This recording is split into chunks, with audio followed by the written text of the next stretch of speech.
A lot of people still message me for this. Sir Leo, ano yung build ng Aero Pegasus nyo? Because week in, week out, people win AP tournaments apparently, and they don't know what to do with it. So, yeah. So, I've been playing Aero Pegasus 760 Rush. Not low Rush, Rush more often. Siguro mga 2-3 weeks na. And what I love about it is, how did you define it? It's a push attack. Yeah. It's not smash, it's not burst, it's push. Kasi ang laki niya, bigat niya. And so I just added to that with the 760, tapos the control of rush. Yeah. And it's very tiltable kasi nga yung height niya perfect lang. Yan.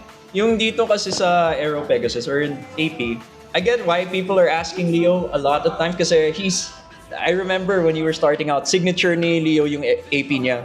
And it's still a hot commodity. Dude, I only flexed it because it's 13,000 pesos. Yeah. Like, I spend the money, dude. When it hits, it's 50 pesos per hit. Pero I like AP as a pusher. But that's why when people tend to tilt it, its goal is to put you in the pocket. And it's because it became a meme that when it's so big that it actually can't fit the pocket. That's why it's funny, but it's true. Yeah. Sometimes. You're watching another episode of the Games We Play by Playcafe. My name is Leo. Rockhart, what's up? We have our good friend with us, Miggy. Miggy, how you doing? Yeah, what it do, guys? It's Miggy, Miggy. Happy to be here. That's literally what it says. It's Miggy. Yeah. All right. Look him up. He works with us in our esports events. He's also an avid hobbyist, a martial artist, and runs a few businesses on the side. Yes, sir. That's safe to say? You gotta make money to play these kinds of hobbies, eh. Hindi siya libre. That's right. It doesn't come free. Yeah, so we're gonna be here to tell you how to spend your money. Tama. Para sulit, di ba? Quick funny story. Miggy was one of the first people to bring me to my first event. Yes. Shout out to our friends at Roleplay in Estancia. That was my first tournament. Yun nga, eh. And he was the one who showed me the ropes. And look where we are now. Yes, sir. It's been a while, and it's been a while kasi na-busy din siya eh. So, I'm glad you're here, and nakita ko naman yung happenings dito. Sa sobrang recently balik lang niya, wala pa siyang shark scale. Yeah. Ganun tsaka recent yung balik. Yeah. Speaking of shark scale, this episode will be covering Attack Beyblades. All right, so in case you are looking for attack builds to try out, or if you're wondering, paano ba binubuo ni na Leo, Rockhart, and with some insight from Miggy, he's basically our sensei. When we're starting Beyblade, siya yung tumulong sa amin. What can I do? What can I bring? So that's what the topic is tonight. In case you wanted to visit us, we are located in Upper McKinley in Tuscany, here along the row of Clen and Uncle Mo's. When you see that row, Pande Manila, Banapple, 7-Eleven, yan. That's where Playcafe is. We're open from 2 p.m. to 2 a.m. and then on weekends 10 a.m. to 2 a.m. and we do a lot of things besides Beyblade X. We'll tell you more about that later. Now, we have some news for y'all. I don't know if there's any way to say this. Yeah, there's just no other way to say it. We're just making something new here in Playcafe. Yep. Miggy, do you have a team? What do you mean team? A Beyblade team. Wala. Pero syempre, yung sa anime, Team Persona tayo. Yeah. That's one way to do it. Imagine if a game store will sponsor your Beyblading. Yeah, the same way that the CEO sponsored the Beyblade of that sushi store. Ayun nga, that means all you have to think about is yung play mo, yung game mo, yung build mo. Yep. Syempre, basically, partially or completely susustentuhan niya pag Beyblade mo. Oh, then sobrang sulit na mag-Beyblade kung ganun, di ba? Pero walang may kumyo din, okay lang. Okay lang. I was not aware of that, but okay. All right, let me break the news to y'all. Playcafe is building its own Beyblade X team. Oh, there you go. That's right. So it's gonna be composed of 10 people, apparently, and further details of this will be announced by Playcafe. Also, the selection process is gonna be very interesting. So watch out sa Playcafe social media, especially for their page on Facebook as well as I don't know. You have Instagram? Yeah. It's on Instagram. It's all on the social media. So national team nga. Check it out. Basically, dadalhin nyo yung pangalan ng Playcafe and you'll reap all of the benefits. It'll be composed of the League Tuesday group. So you play there, you get scouted there, and then you also bring your kids to Junior Sundays. Your kids could get scouted there. And then my favorite part is kahit sa Fight Club, Sunday nights, magsa-scout tayo doon. We're gonna make a combine, and then we'll pick players to be part of it. I can tell you now, you'll be playing with Rockhart. That's true. We're also gonna get 2 from juniors, I believe. Yeah, potentially. So that day. So we're gonna choose people from Fight Club on Sundays, people who play on the regular Beyblade pods on Tuesdays, as well as the juniors on the Sundays. So obviously, if you have like kids who will want to experience the rush of becoming, or starting the road to becoming a pro player, that's a good place to start. Yep, and while repping our community. Pero may tanong ako, kasi syempre magtatanong rin sila, paano kung hindi kami consistent or consistent, may chance bang makuha yung bagong slot every other week or makakabawi ba ako para makapasok sa team? So it'll be a window of scouting. Yes. So you join tournaments, you gain points, and you stay consistent. Yeah. The thing is, it's not about just winning. A Yes. part of the combine, at least for Fight Club, I can tell you that much, is your chemistry and your consistency, your commitment to the craft. Grabe, craft. How will you actually work with other people? Kasi gets naman namin bilog ang Beyblade, diba? So, as long as the biggest point of this is obviously to have fun then. Yep. With a team while also representing Playcafe. Yep. So that is in the horizon. Chances are, while you're watching this, it's happening now. So the very next Fight Club, best believe, come on over and get the chance to get scouted, be part of Team Playcafe. Let's All go! That's the good news we have to share. Before we move on to talk about our main topic, I would like to send over to past Leo, that's me, from about 10, 15 minutes ago before we recorded this. I talked to a good friend of the shop. I play Magic with this guy week in, week out. His name's Alex. He'll share a little bit about the Magic the Gathering Commander sub-format called Competitive EDH, CEDH. Listen to this. Thanks, future or past Leo and Rockhart. This is a little segment within the games we play where we take a quick break from the usual discussion and we bring in something that might be new to you. We have here a good friend, Alex. Alex, welcome. Hey, thank you very much for having me. He is our resident expert on CEDH. What is CEDH? Well, it's called Bracket 5 right now. Actually, it's Bracket 4 and 5. Within the Magic the Gathering Commander format. Commander format, So yes. for sub-format. Yeah, so recently, bracketing was introduced in Magic where we have Bracket 1 through 5. So CEDH is mostly optimized competitive EDH play, which is the Bracket 4 and Bracket 5. Aspect of So 4 and 5 siya. 4 and 5. Okay. And you define it by, again, bracketing has different definitions. Yes. Pero sa 4 and 5, wala nang game changers. Wala na. So that's the difference. So in bracket 3, you get 3 game changers out of the game changer list, while bracket 4 and bracket 5 doesn't have any. So parang ano, You can have any number of game changers that you want. The most broken cards that you want to put in, you can put it in. so the gloves are off. Yes. No holds barred siya. Yes, that's Okay. So with that, how does that make it different besides the number of game changers on a gameplay level? Ano na yung feeling ng paglalaro ng CEDH? I think in terms of gameplay, majority of the difference is in terms of interaction because you're using multiple game changers that are very interactive and very somewhat broken in terms of gameplay. Some of the interactions that you do with other players are a bit different. So especially if you're in blue, or something interactive as a board interactive like black. So removal, counter spells, Yes. stop that, don't do that. Yes. Maraming ganon sa bracket 4 and 5 or in CEDH in general because of how broken everything else. Yes, So parang pagandahan lang ng answers and threats. That's correct. Okay. In your opinion, sobrang iba niya ba from the usual game of bracket 3, 2, and 1? Actually, in terms of overall gameplay, it can be really quick. Very fast. Very fast. Okay. It can also be really, really long. Only because counter magic is there, is very prevalent on bracket 4 and bracket 5. And majority of your free spells and everything are there. So, ang goal mo kasi is to actually sagutan and then manalo eh. Or manalo, or sagutan nyo ako. So Right? parang meron siya parating balance. Yes. Parang yung tug of war na apat. Yes. Okay. Alright. So it makes sense. If you take everything to the extreme, Yes. talagang lahat kayo magmi-min-max ng pwede ko bang gawin to, paano ko ilulusot to. That's correct. So, I think I've heard the same kind of explanation from a good friend of ours, Martin, who was a legacy player. He's a legacy player. Na-explain niya rin na parang ganun siya. Like when you play with this deep of a hero pool, of a card pool, and this deep of a meta game, talagang people will take it to the limit. That's correct. That's correct. Okay, so interaction is at an all-time high. And what this reminds us of is, again, as I mentioned, Legacy, an eternal format, a 60-card competitive format. Parang ganun na rin ba? Yeah. Even with a 100-card singleton deck? Kinda. Only in such a way where it's an eternal format. You can use any cards that was printed back in the 90s to 2025.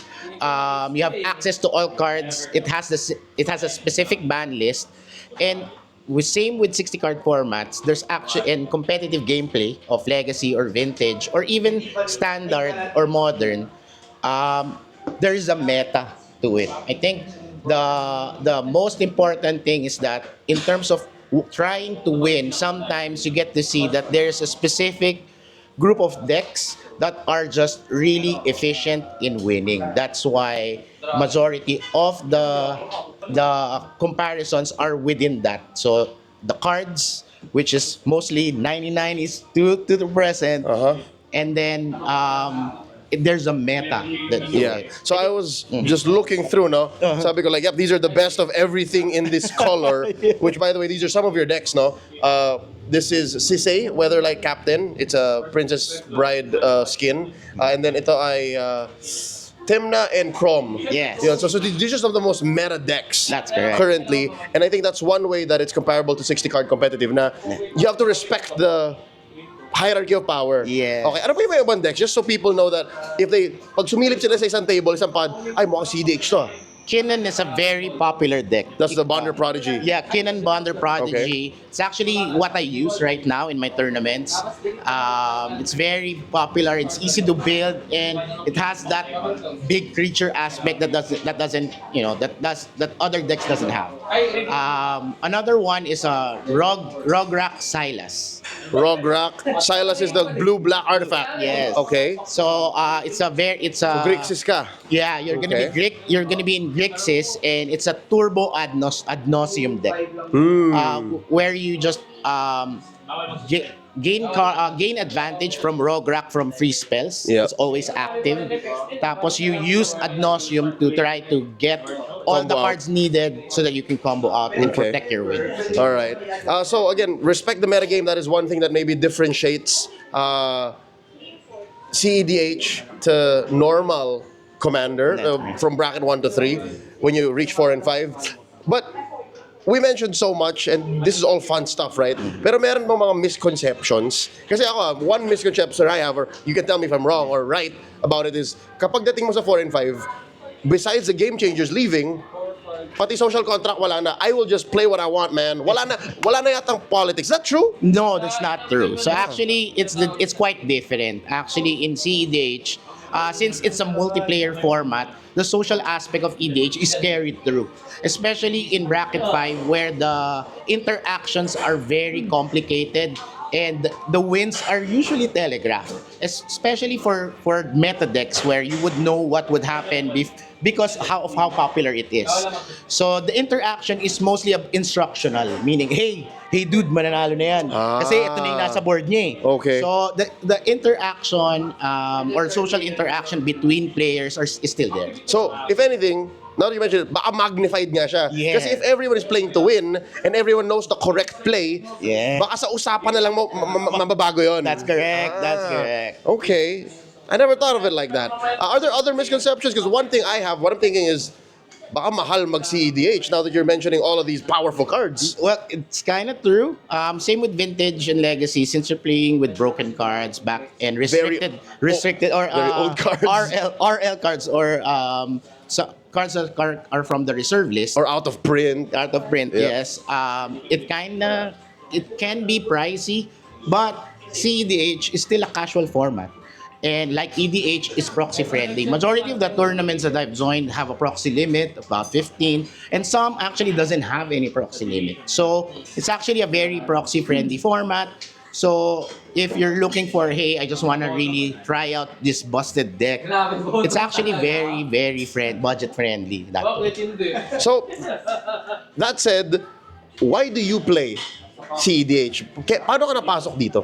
Actually, I started playing casual, pero as I started upgrading decks, no, it became really apparent that I really want to play with broken cards. You want to get optimized? Yeah, I want to optimize it. Kasi I'm very competitive by nature, so I started I wanted to compete, I wanted to win, until I upgraded to a such point na, hey, pare, hindi na yata casual yan. Para iba na yan So that's where I started. And then I found a community na plays the same power level as this was before bracketing ever happened. Right. So I started playing with them, and then I started getting to know these websites na hey, this is a specific format. Yeah. So that's how I started, and I really love playing broken cards. I really love the interaction and being able to win against people who really wants to win. Then so. That's why I actually play.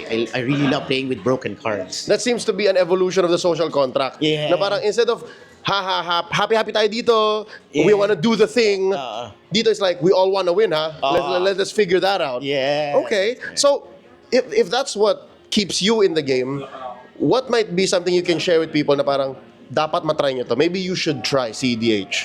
Actually, it's really fun. Number one, it's really fun with playing broken cards. I think sometimes people are afraid of it kasi it's a little bit broken. Pero if you find a set of or group of people that have the same kind of inkling to it, then play it. Another one is it actually kind of improves your gameplay only because some of the interactions in CEDH can be really complicated. Majority of the gameplay is actually either won or played on the stack. Meaning, your knowledge for Magic the Gathering and its intricacies actually widens. Same goes for other formats. It's a little bit different in CEDH, but I think that's how I look at it. So that's a huge benefit that you can take even into To B3, B2, even in B1 if you I was gonna say even 60 card. Yeah. Kasi na-gets mo because of how 4 people are trying to play on the stack. Basic na lang yung 2 people. Diba? Basic na lang yung well, pa isa-isa. V1 can also be complicated. I think the difference between EDH and 1v1 format is that 1v1 is a little bit more punishing with your misplays. Yeah, because you're literally the only one who's getting punished. Yes. Yeah. The difference with EDH is that if you misplay now, somebody can help you out. There's 3 other more players. Yes, you can get away with it. Oh, minlaw titignan. Mali yata yun. Oops. Actually, mas minsan, mas natatakot pa ako sa 60 card format. True. I used to play standard, so actually, kasi nga, buhat mo yung lahat. Yes, ikaw lang eh. Ikaw lang. It's just you and your opponent. Here, it's you, your opponent, your 2 other opponents, your deck. Yes. So, it's not as scary, guys. CEDH, some people treat it like a 4-letter word. It is, but it's okay. Try it out. So, if somebody wants to try it out, you have any tips, like easy to remember na parang, sabi ni Sir Alex ganito, if I want to start CEDH? I think in terms of content that you want to take a look at, there's a lot of channels like playing with power or play to win, which are really good and really fun channels from YouTube that you can actually start off. They play a lot of random really CEDH decks, and then they also play very competitive meta decks. So it's somewhere where you wanna take a look and try to get a grasp of it. And then you can also take a look at EDH Top 16, which is where if tournaments that are being used right now are usually used by top or are using Top Deck GG, majority of the CEDH tournaments are listed there worldwide. Ooh. So you would know what top decks are actually in the tournaments that you have. So metagame talaga. Metagame talaga siya. And then you can go from there. Find a group. I would add to this short list of tips, no? Find a group. Yeah. Dito sa Playcafe. Come visit us. We're actually building a CEDH group here with some of my friends from my other play group that plays around this area. Ayun, so pasimula na rin. Yes. Diba? You can sit in, borrow a deck in a pod, try it out. Yes. Kasi mabilis nga lang daw. That's correct. Or baka matagal, you might sit for 4 hours, who knows? Yes, that's right. Yes. Okay. 4 hours for like a semi-finals game. It actually happens. It actually happened. Parang dito lang, in this table over here. But Sir Alex, thank you so much. Hey, thank I you. learned quite a bit about CEDH. I'm not as scared anymore. Maybe one day, sali na ako. Oh, sure. Awesome. All right, back to future. Leo and Rockhart talking about whatever. This is the games we play. The Playcafe. That was very rude. I know. Hindi ko in-acknowledge si Miggy, bro. Miggy is right. How bad do you feel? You know, pero I'm still here in the podcast, so... Yeah, he was watching on the ito win sides. pa rin. And past Leo is done for. That's it. yun nga It's present Leo now. Maayos ka. Alright, back to the main topic. Attack Beyblades. Sige, to make it up to you, dude. Mauna ka na. Tell us about one of your favorite attack bays and the full build and how it performs. Actually, kasi talagang Attack Beyblade enthusiast ako.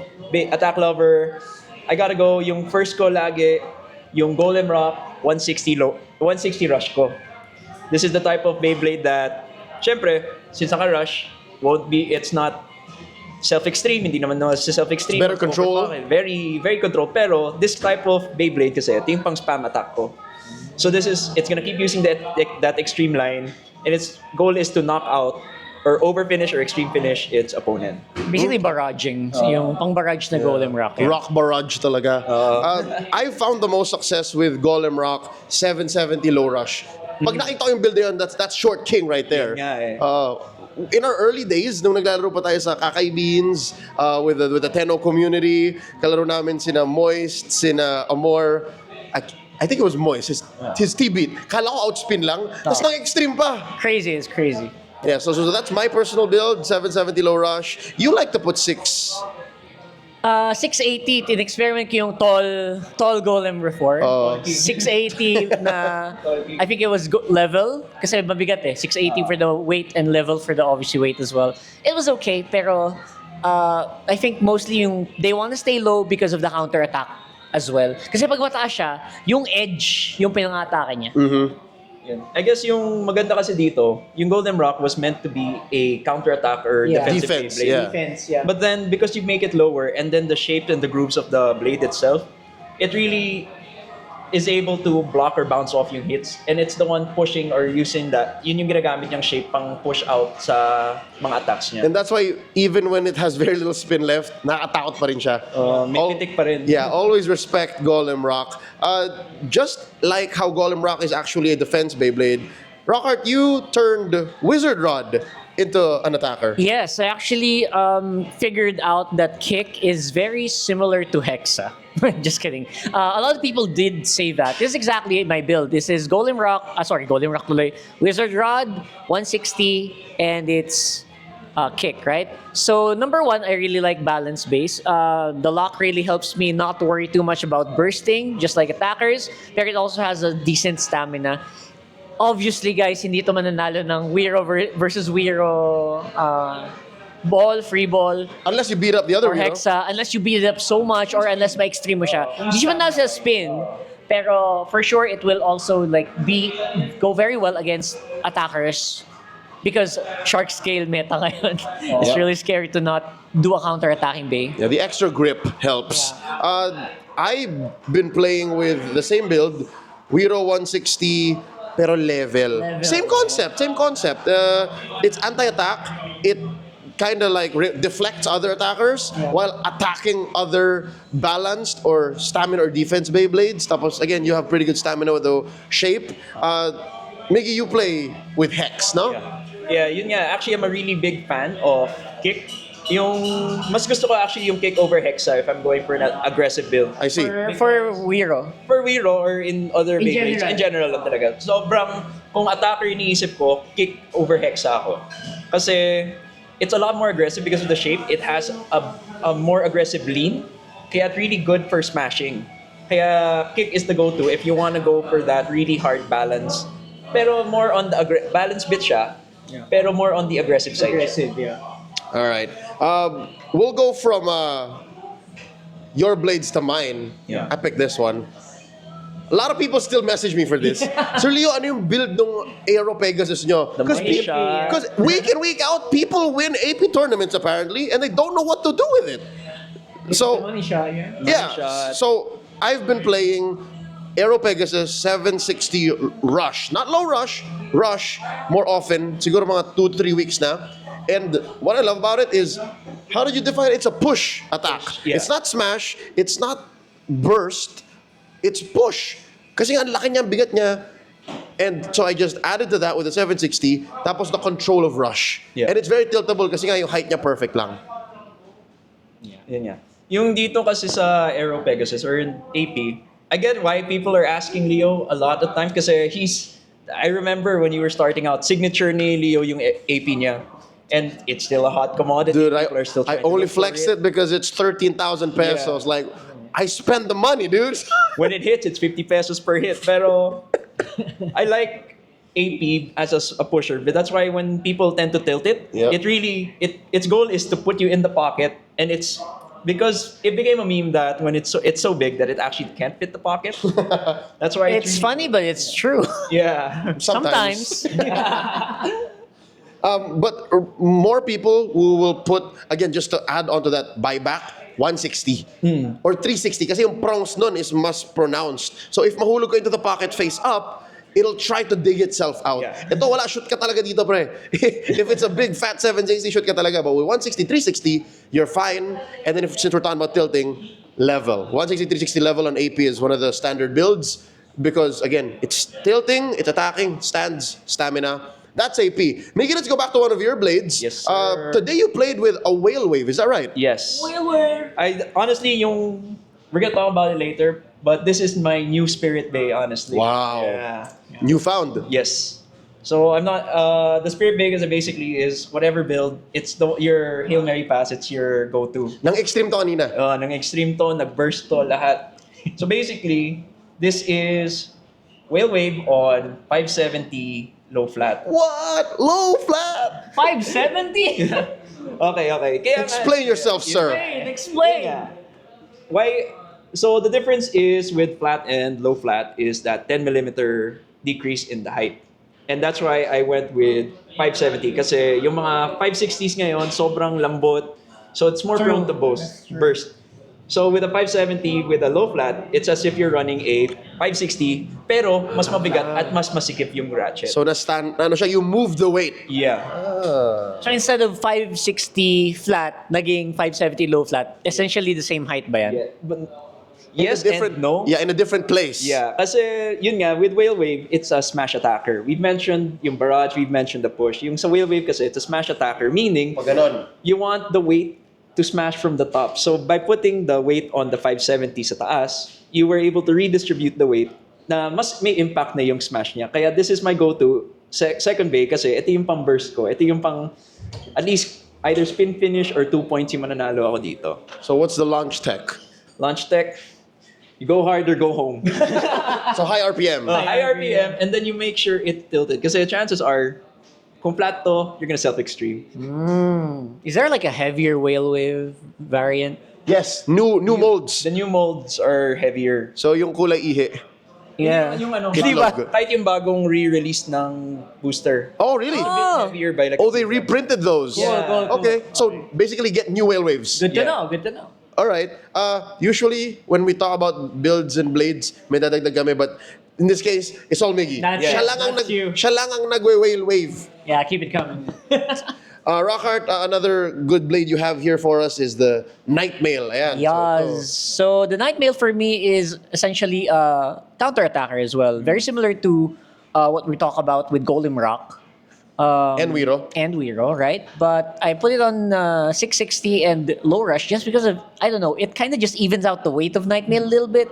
Some people also play this on 680, but definitely 660 rush or low rush. I found that low rush kasi lower height, obviously lower center of gravity, mas challenging siya i-control. Pero I think, like compared to rush, pero I think low rush could really get you that really good angle minsan.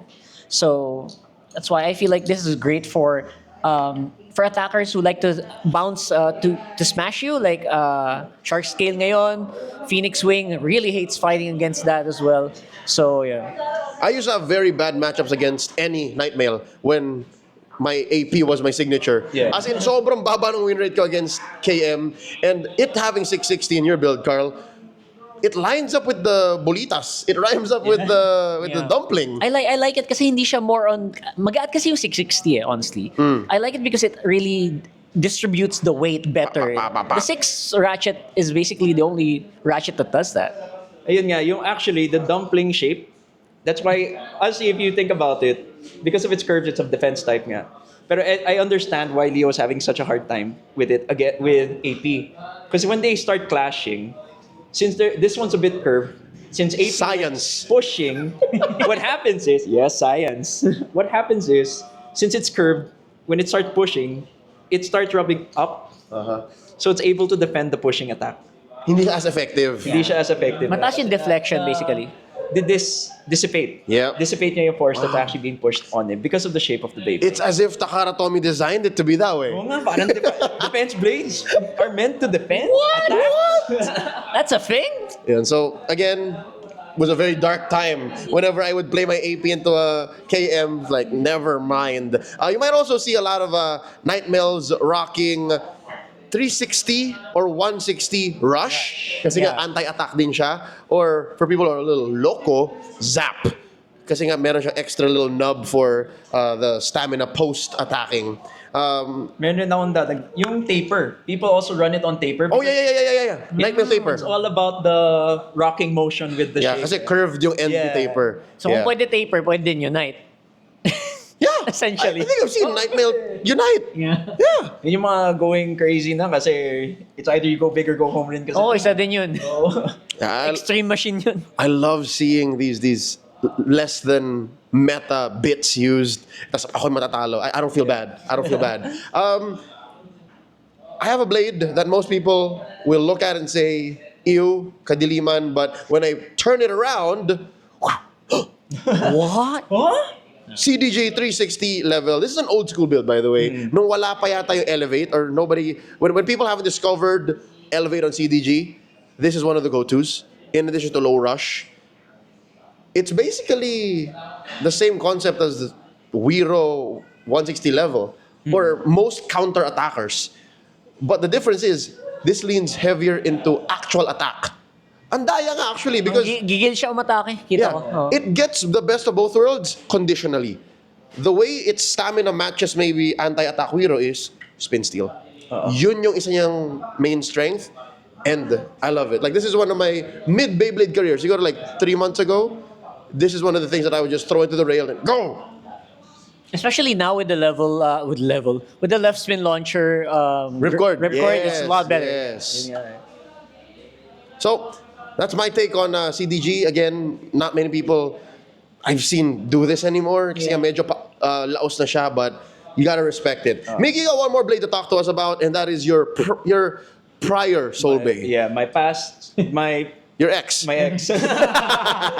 Ayun nga, since Leo did mention his CDG runs level, I also run it on my Shark Edge.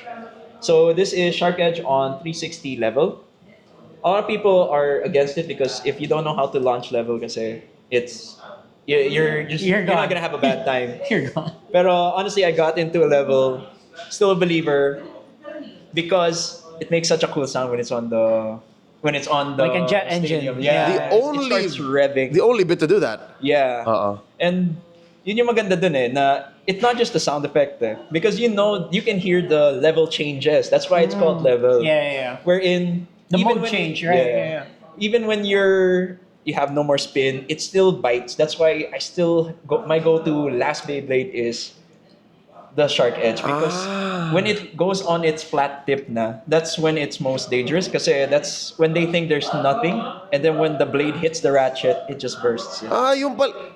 Sorry. I'm learning more about level the more I use it. Yeah. Yung pala yun. Yes. That's why I seen my Wiro with level do that na parang yung 1-inch punch. Yeah, it starts revving kasi, and then when it goes to the flat, it bites. So, when they think they're safe from the shark, apparently they're not. Yes. Okay. Not bad. I like it kasi it's an old tech, and maybe you can do it better kasi ngayon may new molds daw yung level eh. The black one? I haven't seen one. I haven't gotten my The taller? hands on the... Yeah, it's a bit taller. The knob is a bit higher. Nakita mo ba? Yeah. Hindi pa. Di ko So, pa. do you think that would make it more lethal? Would that make it more of a harder bite? What's gonna happen to that? I feel like, kasi I haven't had my hands on it. Pero just Rare siya eh. No, to have that extra bump, I feel like it's gonna be more controlled. So it's a lot scarier in a sense na if it's left in the middle of the stadium, siya yung magbaburst na, magiging parang defense Beyblade na siya. Just because it's able to maintain that spin in one part of the stadium. Just like yung gumagaw yung shark scale low orb ngayon na lumalabas, no? Let us know if your UX15 level has the extra knob. Put in the comments below and how it performs for you. But there is one more Shark Edge build I'd like to share. And this is Shark Edge MD. Ito yung gamit ng mga doc sa Shout out Beyblade kay X community. Yeah. So Doc, Kirk, and Doc X. So basically si Juice Bear MD tsaka si Doc X. They play Shark Edge 960 low rush. Very classic, very, alam mo yun, no frills. They just want good stability, good spin. Yep. Habang umaatake sila. And it's really scary. It's won them so many games. I've personally seen it. It's disgusting. Honestly, kasi yung low rush dun, it gives you enough aggression na you can barrage, but it's still, because it's lower, it has a lot more bite. So kung sa akin, isang kagat na bigla, sa kanila, kinakagat ng kinakagat. Paulit-ulit. Like a little ankle shanker. Yeah. All right. From one old school bay in the Shark Edge to another, Rockhart, talk to us about your beloved P-Wing. Yeah, the Phoenix Wing ngayon, obviously, am I gonna have to explain why you guys have this? I know each and every single one of you probably have this. It's just really good overall. All reliable. Ang nasabi ko lang, kaya ako siya binring up ngayon is you might wanna try it with 170. Aside from its red, matches the Phoenix Wing very well. So it's P-Wing, 170 point. 170 point right now. You're gonna have your 160 on your Wiro probably if you want it on your Shark scale. You might also have it on your Pegasus. I know some people do that, pero if you want another buyback option, the Phoenix Rises, you want this guy. Point as well, we talked about this previously in the previous episode. Several times na eh. Yeah, it's just really crazy. A lot of people will die by the point, the speed, the stability in mid-flight. It's really good. Dahil sa point, sulit pa ng UX10 even when Dahil sa UX15 point. exists. Yeah. Yun nga, actually, yung tanong ko, since first time ko makita yung build na to, yung 170, bakit 170 over 160? Does it change the way the Phoenix Wing attack? It's a little heftier, which is a big advantage for Phoenix Wing in any way you look at it. And it's also just another one ratchet. We talked about the possibility of having the one family in the 3G deck. You can do that now. May buyback access pa kasi yung mga one family. Yeah. At pala na sa Nightmail, pwede daw mag 180 yun.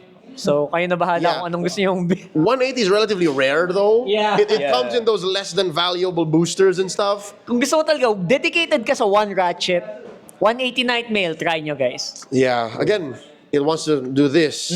And buyback is possible. And mabigat siya, and tight. Bumibigat ng bumibigat. Extra weight. Yeah. Again, Phoenix Wing is already 38 grams of firepower. Dagdagan mo, slight increments. Phoenix Wing is also built with 160 rush. But again, sometimes that's locked out. Yun yung classic eh. Classic. And then, if ubus na talaga yung options mo for 1 and you don't want to go 180, 360 rush. 360 is, you can never go wrong with Phoenix Wing. And I run 360 point for the longest time as well on Yep. Phoenix It matches the Beyblade's blades eh. Yep. It fits with the protrusions dito It's sa... very aerodynamic. Parang Attack. ganun. Color max mo na yan. Yeah, there's so many Do it. color maxable 360s Yeah. Oh. with Phoenix Wing. We're down to our last blade here. Let us know in the comments below if there's any blades we missed out on talking about. Because we only picked the ones that we had a lot of experience with. So let us know. My last blade is Tyranno Beat, also known as T-Rex in the most recently released collab product. This is Tyranno Beat 160 Rush. Ito yung binubulong ko madalas, the green one. I just showed you guys the red because it's more accessible. Paglaki ko gusto ko maging dinosaur. And then just throw that bad boy into the rail, opposite side, whether X or B side. And I don't know, it's just... Siguro, if I would have a Spirit Bay, it would be this. Oh. Can't go wrong. Can't go wrong with Tyranno Beat, honestly. Yeah, actually, I run Tyranno Beat. Pero because I wasn't a believer, sobrang hater ako dati na parang, ba't ang bigat nito pero wala namang nagagawa? It is quite heavy. It's one of the heaviest Beyblades. That's why Tyranno Beat was one of the go-to attackers back then. But then, I discovered Kick. When they released Kick, I felt like, maybe this is what's gonna make Tyranno Beat work. Because it's so heavy, it's there for the smash also. Yeah, ito yung mga OG smash attackers. Yes. Kaya when I put Kick, since it's more aggressive when it tilts, it's just gonna hit harder, and because of that, mas may access na siya sa extremes or sa pocket finishes. What ratchet would you put on it? I would put 560 on it just because it feels like it's the heaviest one, and then it's the one that suits the shape of the Beyblade the best. And color max rin siya with the green. Yung 560 ng Unicorn Sting, with a white cake. Oo. And Very, then presko yung kulay niya. Oo. Very, very, very teal, very green. Yeah. Very teal. Yun. ano siya, magaang sa mata. Okay. Robert, how would you build your Tyranno beat? I would suggest you guys don't go too far. 770 rush. Alam ko naman kasama na yan nung Yep. Red Tyranno binili nyo. Out of the box. Just do it out of the... You extend. That's actually one of the most insane out of the box attackers that you can ever get. It used to be, siguro may mga bagong mas maganda ngayon. Shark scale. Shark Scale, for example. But still, I feel like that's a very reliable Beyblade. Even if you put it on the hands of a newbie, it does so much damage. So that's our take. Again, we talked about literally these decks or these bays. Mine is technically not a deck kasi may shared bits yan eh. But, or ratchets rather. No, bits, yeah, we shared bits here. But let us know if there's any blades we missed out on or builds you want to ask more about. I'm sure Rockhart and Miggy will check in on the comments section of this video, and I will too, to answer. But for now, we're gonna close up this main topic. Again, these are our favorite attack Beyblades. Yep. Let's talk about the upcoming events here in Playcafe. The day after this releases, Friday, we have Friday Night Magic for sure. Dual Commander, Bracketry Commander, some live selling if you're watching from home. On the Saturday, for all those Lorcana players, we got a little something for you in the morning. MTG Standard Showdown and Unmatched and Cookie Run Leagues running as well. And then we're back to Beyblade on Sunday. Yeah, Sunday in Beyblades, obviously you want to bring your kids over in the morning. So we're doing Beyblade Juniors on Sunday mornings. We also do Pokemon trading card game gym challenges. So if you're up to get your practice on, obviously ongoing yung Premier Ball League, I think. The selection process, I think, ended a few days ago or yesterday. As of release or recording, yeah. I'm gonna have to double check kasi may nakuha akong email. Hopefully nakuha tayo, pero unlikely. And then, very unlikely. Dito na lang. Kung hindi. Yeah, probably, Diba? diba? So, and of course, on Sunday nights, we do 5G Fight Club. Yep. Rain or shine, may MPLO wala will be here. Ayun nga. I mean, Actually, exciting nga. We made it work. Tatry ko nga kasi exciting nga yung 5G format. You haven't been to in a while, bro. Yeah, yun nga Kasi syempre, busy with life, but you always make time for the things you love Yeah. So, dude, if you start playing again and then you place well, you might be able to be part of Team Playcafe. Ayun Yeah. nga Diba? Nothing comes for free, porque tropa tayo. Like, it's not gonna happen. Pero yung gusto ko talagang makita at mahawakan ulit, yung belt. The Yun. belt! You gotta get that belt back. Yep. So if you join Fight Club, then you can touch the belt. If you win, you can take a picture with the belt. You know what it is. Again, thank you for spending your time with us. Like and subscribe if you haven't. Check us out on social media. Playcafe, playcafebgc, playcafeph. You know where to find us. Upper McKinley, Long Tuscany. You know when we're open. One of the few places actually open till 2 a.m. Yeah. You know the drill. Where can we find you on socials, Miggy? You can find me on Facebook, YouTube, TikTok, and soon Instagram also at It's Miggy. Yeah. Yun lang, simple. It's Miggy. It'll be up here at Rockhart GG, at LeoCasts PH, everywhere. You know the drill. We will see you when we see you. Peace.